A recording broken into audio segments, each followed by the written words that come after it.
Look at verse 18. For Christ also hath once suffered for sins, the just for the unjust, that he might bring us to God, being put to death in the flesh, but quickened by the Spirit, by which also he went and preached unto the spirits in prison, which sometime were disobedient, when once the long suffering of God waited in the days of Noah, while the ark was a preparing within few, that is, 8 souls were saved by water.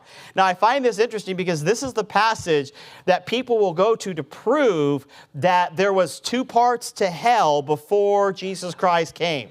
And that they were kept in this part called paradise, and that when Jesus died, he was buried, he went to paradise, preached the gospel to them, they all got saved, and he let them out. That would mean paradise is prison, right? Because if Jesus went to prison to preach to those people of the Old Testament, he went to prison to preach.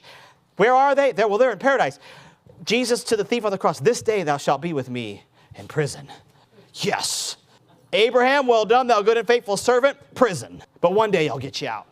That sounds like purgatory, which, by the way, is not in the Bible. By the way, paradise is up, not down, okay?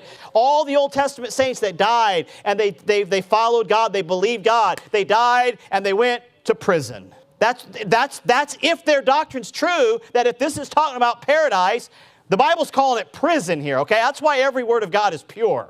That's why you can't change one word, because I'm sure it'd be nice to change that word to paradise, and then their doctrine would fit real nice. Yeah. And here's the biggest red flag. That doctrine, that thought doesn't fit anywhere in the context of chapter 1, 2, or 3. So here we see these chapters building upon each other, and then, oh yeah, by the way, a really weird doctrine I'm going to give you 2 verses on, and then I'm just going to move back to the subject. Or maybe we aren't looking at it right. Maybe it actually fits the context. We're talking about submission. We're talking about authority. And here we see the patience of submission, where God is willing to just preach, waiting for just someone to get saved. And that's what's being taught